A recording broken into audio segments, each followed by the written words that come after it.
اعمال بالنیات کہ اعمال کا دار و مدار نیتوں پر ہے۔ جب بھی کوئی بھی اچھا کام کرنے جائیں اس سے پہلے کچھ نہ کچھ نیت ہوگی تو انشاءاللہ ہمارا ثواب بڑھ جائے۔ ابھی بیان سننا ہے تو بیان سننے سے بھی پہلے کچھ اچھی نیتیں کر لیتے ہیں کہ اللہ تبارک و تعالیٰ کی رضا کے لیے اس محفل میں شامل رہوں گا، انشاءاللہ ان میں دین حاصل کرنے کے لیے بیان سنوں گا اور خوب توجہ کے ساتھ بیان سنوں گا، اور جو کچھ بیان ہوگا اسے یاد رکھ کر دوسروں تک پہنچانے کی بھی نیت کروں، ٹھیک ہے؟ انشاءاللہ عز و جل۔ آئیے درود پاک کی فضیلت سنتے ہیں۔ نبی کریم علیہ السلام نے ارشاد فرمایا من صلی علیہ صلی اللہ علیہ عشرا بها ملک موکل بها حتی یبلغنیہا۔ اس کا ترجمہ ہے پیارے آقا علیہ السلام نے فرمایا جو مجھ پر ایک مرتبہ درود پاک پڑھتا ہے تو اللہ کریم اس پر 10 رحمتیں نازل فرماتا ہے، اور فرمایا اور ایک فرشتہ اس درود پاک کو مجھ تک پہنچاتا ہے۔ یعنی یہ درود پاک کی ایک مرتبہ پڑھنے کی برکت ہے کہ 10 رحمتیں نازل ہوتی ہیں، اس کے 10 گناہ مٹا دیے جاتے ہیں، جنت میں اس کے 10 درجات بلند کر دیے جاتے ہیں۔ یہ سودا گھاٹے کا نہیں، تو آج نیت کر کے اٹھیں کہ انشاءاللہ میں اپنے آقا صلی اللہ علیہ وسلم پر زیادہ درود پاک پڑھا کروں انشاءاللہ عز و جل۔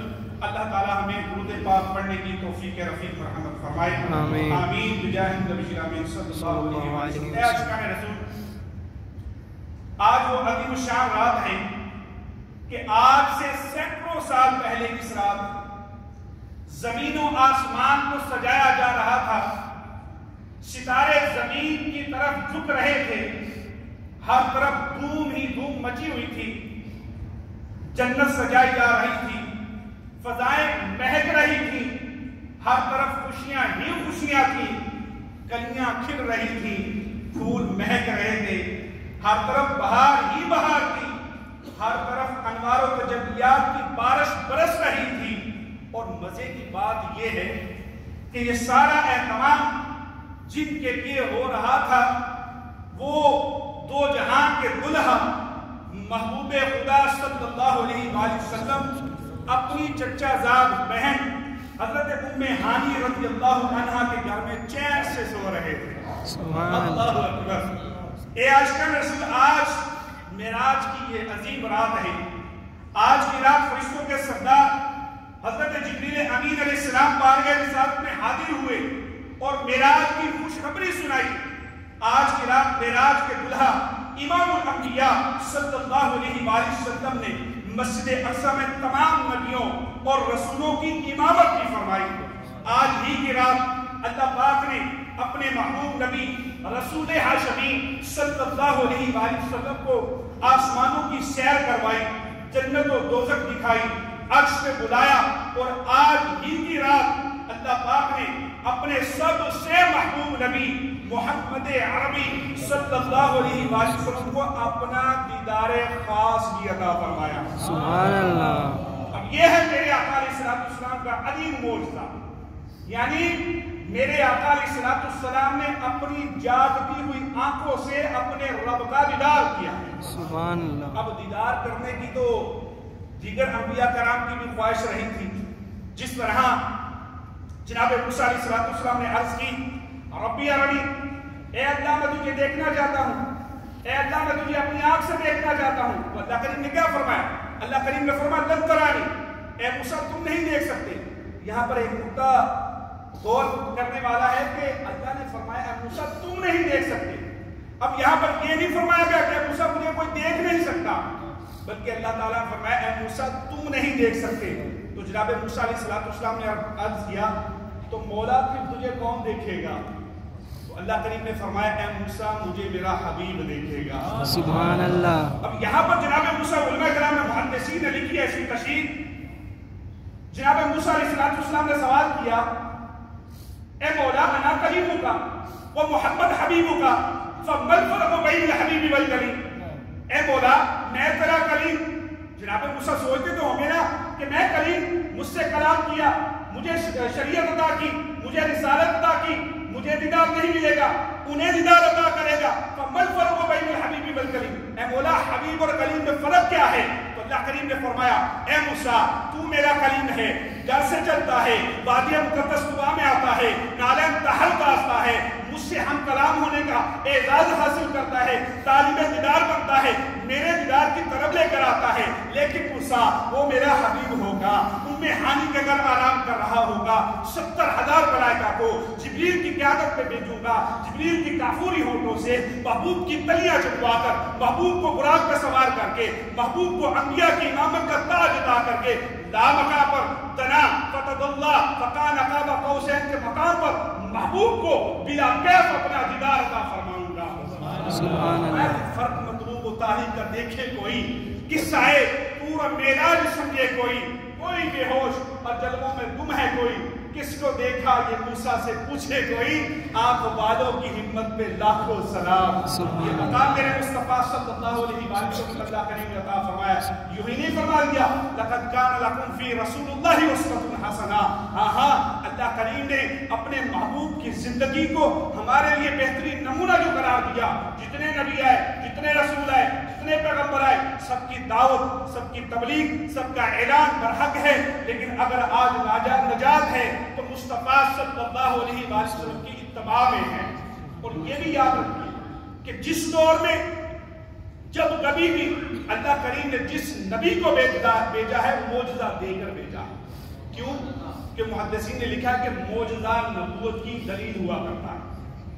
مثال کے طور پر اللہ تبارک و تعالیٰ نے حضرت آدم علیہ السلام کو وَعَلَّمَ آدَمَ الْأَسْمَاءَ کے ساتھ ناموں کا علم سکھایا، حضرت نوح علیہ السلام کو کشتی کا معجزہ عطا فرمایا، حضرت داؤد علیہ السلام کے ہاتھ میں لوہے کو نرم بنا دیا، حضرت ابراہیم علیہ السلام کے لیے آپ کو گلے گزار کے بعد یعنی ان کے لیے آپ کو نرم بنا دیا، آپ کو ٹھنڈا کر دیا، اور حضرت یوسف علیہ السلام کو خوابوں کی تعبیر کا معجزہ عطا فرمایا، حضرت موسیٰ علیہ السلام کو ید بیضا اور عصا کا معجزہ عطا فرمایا، حضرت عیسیٰ علیہ السلام کو اندھوں کو کھیارا کرنے کا، کوڑ کے مرض کو شفا دینے کا اور مردوں کو زندہ کرنے کا معجزہ عطا فرمایا۔ اگر کسی نبی کو ایک معجزہ، کسی کو 2 معجزے، کسی کو 3 معجزے، کسی کو 4 معجزے، لیکن جب باری میری اور آپ کے آقا مولا امام الانبیاء سید الانبیاء صلی اللہ علیہ وسلم کی باری آئی تو ایک معجزہ نہیں، 2 معجزے نہیں، 3 معجزے نہیں، 4 معجزے نہیں، بلکہ فرمایا قد جاءکم برہان من ربکم، بے شک آگے رب کی طرف سے روشن دلیل یعنی سراپا معجزہ، ان کے سر سے لے کر پاؤں تک انہیں سراپا معجزہ بنا دیا۔ ان کی آنکھیں معجزہ ہے، ان کی بینی اطہر معجزہ ہے، باب دہن معجزہ ہے، زبان اطہر معجزہ ہے، ان کے ناخن معجزہ ہے، ان کے ہاتھ معجزہ ہے، ان کی انگلیاں معجزہ ہے، ان کے قدم معجزہ ہے، ان کا سینہ معجزہ ہے، ان کے قدموں کی برکت سے ان کا مدینہ معجزہ ہے۔ جذب القلوب الى دیار محبوب علامہ شیخ حق محدث ذیلی رحمۃ اللہ تعالی لکھتے ہیں تو کوئی کوڑ کا مریض مدینے چلا جائے، مدینے کی مٹی اپنے چہر پر ملے، اللہ اسے شفا عطا فرما دے گا۔ یہ وہ محبوب صلی اللہ علیہ وآلہ وسلم۔ پھر یہ کس طرح ہوا کہ آپ جب معراج سے واپس آئے نا تو مختلف مقامات پر جبریل علیہ السلام کے کہنے پر آپ نے رک کر نمازیں ادا کی۔ دیکھیں معراج کا اور نماز کا ایک بہت ہی زیادہ تعلق ہے آپس میں، یہ بات ذہن میں رکھیں۔ آج ہم نے نماز کو پتہ نہیں مذاق سمجھا ہوا ہے، نماز پڑھنے کا وقت ہی نہیں ہے ہمارے پاس۔ اس کے بھی آگے انشاءاللہ میں کچھ احادیث طیبہ عرض کرنے کی سعادت حاصل کروں گا، لیکن اس سے پہلے فرمایا کہ ایک مقام ایسا ہے کہ جہاں پر حضرت جبریل علیہ السلام نے عرض کیا یا رسول اللہ صلی اللہ علیہ وسلم رکیے اور اس جگہ پر نماز ادا کیجیے۔ تو جب نبی کریم علیہ السلام نے نماز ادا کر لی تو جناب جبریل علیہ السلام نے عرض کیا یا رسول اللہ صلی اللہ علیہ وسلم آپ جانتے ہیں کہ آپ نے کس جگہ نماز ادا کی ہے؟ تو خود ہی عرض کرنے لگے کہ یا رسول اللہ صلی اللہ علیہ وآلہ وسلم آپ نے جس جگہ نماز پڑھی ہے یہ طیبہ ہے یعنی مدینہ المنورہ ہے، یہاں پر آپ مکہ سے ہجرت کر کے آئیں گے، جن گلیوں کے اندر میرے آقا علیہ السلام گھومے ہوں گے پھرے ہوں گے وہ گلیوں کی برکت کس وجہ سے ہے؟ میرے آقا کے قدم لگنے کی برکت کی وجہ سے۔ اللہ تعالیٰ نے پہلے وہ یثرب تھا، لیکن جیسے ہی میرے آقا علیہ السلام کا قدم مبارک لگا وہ مدینہ المنورہ ہو گیا۔ پہلے بیماریوں والا شہر تھا، لیکن میرے آقا کریم صلی اللہ علیہ وآلہ وسلم کا قدم مبارک لگنے کی برکت سے اللہ نے اسے شفا والا بنا دیا ہے۔ آج لوگوں کو وہاں سے شفا نصیب ہوتی ہے جن کے عقیدے مضبوط ہوتے ہیں۔ الحمدللہ۔ پیارے اور محترم اسلامی بھائی، یہ بھی یاد رکھیے کہ اللہ رب العالمین نے اس واقعے یعنی سفر معراج کو خود قرآن کریم میں 15 پارے کے شروع میں پہلی آیت کریمہ میں بیان فرمایا ہے، جس کے متعلق اللہ تعالیٰ خود ارشاد فرماتا ہے سبحان الذی اسری بعبدہ لیلا من المسجد الحرام الی المسجد الاقصی الذی بارکنا حولہ لنریہ من آیاتنا انہ هو السمیع البصیر۔ اس کا ترجمہ سنیے، فرمایا کہ پاک ہے وہ ذات جس نے اپنے خاص بندے کو رات کے کچھ حصے میں مسجد حرام سے مسجد اقصی تک سیر کرائی، جس کے گرد آگرد فرمایا کہ ہم نے برکتیں رکھی ہیں تاکہ ہم اسے اپنی عظیم نشانیاں دکھائیں، بے شک وہی سننے والا دیکھنے والا ہے۔ اب اس آیت کریمہ کی تفسیر تھوڑی سی سنتے ہیں، اس کے متعلق ہے کہ اب دیکھیں ایک نقطہ یاد رکھیں کہ علماء کرام نے فرمایا، محدثین نے فرمایا ہے یہاں پر کہ اگر کوئی بندہ سفر معراج کا انکار کرتا ہے، چونکہ سفر معراج یہ جو ہے وہ قطعی طور پر ثابت ہے، قرآن کی نص موجود ہے، قرآن کی آیت اس پر شاہد ہے، اگر کوئی بندہ پھر بھی انکار کرتا ہے تو وہ بندہ کافر ہو جاتا ہے۔ اگر کسی کو دلیل حدیث سے دی جائے پھر وہ حدیث کا انکار کرے تو علماء کرام نے فرمایا وہ بندہ گمراہ ہے، وہ بددین ہے، اس کی بات نہیں مانی جائے گی، اس کی صحبت میں نہیں بیٹھا جائے گا۔ فرمایا کہ اب سفر معراج کو محدثین نے 3 حصے کیے ہیں سفر معراج کے۔ وہ کون کون سا حصہ ہے؟ توجہ کے ساتھ سماعت فرمائیے گا۔ نمبر 1 فرمایا کہ فرشی معراج جو مکہ مکرمہ سے مسجد اقصی تک ہے، اسے اسراء کہتے ہیں۔ نمبر 2 آسمانی معراج جو مسجد اقصی سے سدرۃ المنتہا تک ہے، اسے معراج کہتے ہیں۔ نمبر 3 اس کے بعد ہے کہ لامکانی معراج، اب جو سدرہ سے آگے لامکان ہے اسے عروج کہتے ہیں۔ ٹھیک ہے، آگے فرماتے ہیں کہ پارہ 15 سورہ بنی اسرائیل کی یہ آیت کریمہ جو ہم نے ابھی سماعت کی ہے، اس کے مختصر آیتیں ہیں، بیان فرمائے ہیں علماء کرام نے۔ اب پہلی آیت کے متعلق مفتی صاحب فرماتے ہیں، مفتی نعیم الدین مراد آبادی، آپ فرماتے ہیں مفتی احمد یار خان نعیمی رحمۃ اللہ تعالی بیان فرماتے ہیں کہ بارکنا حولہ تک فرشی معراج یعنی بیت المقدس تک کا ذکر ہے، اور لنریہ من آیاتنا تاکہ ہم اسے اپنی عظیم نشانیاں دکھائیں۔ فرمایا کہ اس آیت کریمہ میں معراج کا ذکر ہے کہ ہم محبوب صلی اللہ علیہ وآلہ وسلم کو معراج کرائی ہم نے تاکہ انہیں زمین و آسمان وغیرہ میں اپنی نشانیاں دکھائیں، اور آیت کے اس حصے میں انہ هو السمیع البصیر فرمایا بے شک وہی سننے والا دیکھنے والا ہے۔ اس کے اندر لامکانی معراج کا ذکر ہے۔ اس جملے کا معنی یہ ہے کہ بے شک وہ محبوب بندہ یعنی رسول خدا احمد مجتبی صلی اللہ علیہ وآلہ وسلم ہی سننے دیکھنے والے ہیں، یعنی قدرت کی ان نشانیوں کو دیکھنے اور اللہ پاک کے دیدار کی تاب صرف انہی میں ہے، لہذا معراج انہی کو کرائی گئی۔ یعنی یہ آقا علیہ السلام کی ہی آنکھیں مبارک تھی جو معراج کے قابل تھی، جنہوں نے اللہ رب العالمین کا دیدار خاص کیا، اللہ تعالیٰ کا قرب خاص اللہ تعالیٰ نے ان کو عطا فرمایا ہے۔ آگے فرماتے ہیں کہ سفر معراج ہمارے نبی پیارے نبی رسول ہاشمی صلی اللہ علیہ وآلہ وسلم کے آخری نبی ہونے کی بھی دلیل ہے۔ جی ہاں، اللہ پاک نے فرمایا لنریہ من آیاتنا تاکہ ہم اسے اپنی عظیم نشانیاں دکھا سکیں۔ اب اسے آیت مبارکہ مفتی صاحب فرماتے ہیں یعنی اپنے حبیب صلی اللہ علیہ وآلہ وسلم کو آسمان اور لامکان میں بلا کر وہ نشانیاں دکھائیں جو باقی تمام نبیوں اور رسولوں نے سنی تھی، جیسے رب کی ذات، عرش و کرسی، لوح و قلم، جنت و دوزخ وغیرہ، یہ تمام نشانیاں باقی نبیوں اور رسولوں نے وحی کے ذریعے سنی تھی، لیکن ایک نبی چھایا تھا جو خود اپنی آنکھوں سے دیکھتا اور لوگوں کو بتاتا اور لوگوں کو سناتا۔ اس کے بعد کوئی نبی نہیں ہوگا کیونکہ ہمارے نبی آخری نبی ہیں، ان پر نبوت کا دروازہ ختم ہو گیا ہے، اس لیے اللہ کریم نے ان کو یہ معجزہ عظیم عطا فرمایا ہے۔ الحمدللہ۔ اور پیارے محترم اسلامی آگے فرماتے ہیں، اللہ تعالیٰ فرماتے ہیں اِنَّا أَرْسَلْنَاكَ شَاهِدًا وَمُبَشِّرًا وَنَذِيرًا، بے شک ہم نے تمہیں گواہ اور خوشخبری دینے والا اور ڈر سنانے والا بنا کر بھیجا ہے۔ سبحان اللہ۔ معلوم ہوا باقی سارے نبی وہ مخبر یعنی وحی کے ذریعے سن کر بتاتے، ہمارے آقا مولا مکی مدنی مصطفیٰ صلی اللہ علیہ وآلہ وسلم آنکھوں سے دیکھ کر گواہی دینے والے ہیں۔ مفتی صاحب فرماتے ہیں کہ دیکھنے والے گواہ کے بعد کسی گواہ کی ضرورت ہی نہیں پڑتی، کیونکہ ہمارے آقا علیہ السلام نے اپنی جاگتی ہوئی آنکھوں سے اپنے رب کا دیدار کیا تھا۔ آگے فرماتے ہیں کہ اب کوئی نبی نہیں بن سکتا۔ اللہ پاک فرماتا ہے اليوم اکملت لکم دینکم، ترجمہ کنز العرفان، آج میں نے تمہارے لیے تمہارا دین مکمل کر دیا۔ اب دین مکمل ہو گیا، کیونکہ عینی یعنی آنکھوں سے دیکھنے والا گواہ تشریف لا چکا ہے۔ اللہ اکبر۔ یعنی ایک تو چاہیے تھا نا نبی جو اپنی آنکھوں سے دیکھتا پھر لوگوں کو بتاتا کہ میں نے اپنے رب کا دیدار کیا ہے۔ تو پیارے اور محترم اسلامی بھائیوں، یہ ہمارے آقا علیہ السلام کی معراج تھی، لیکن آگے بھی دیگر بھی اس کے واقعات موجود ہیں، لیکن وقت کے دامن میں وسعت نہیں ہے کیونکہ صبح کام بھی ہے۔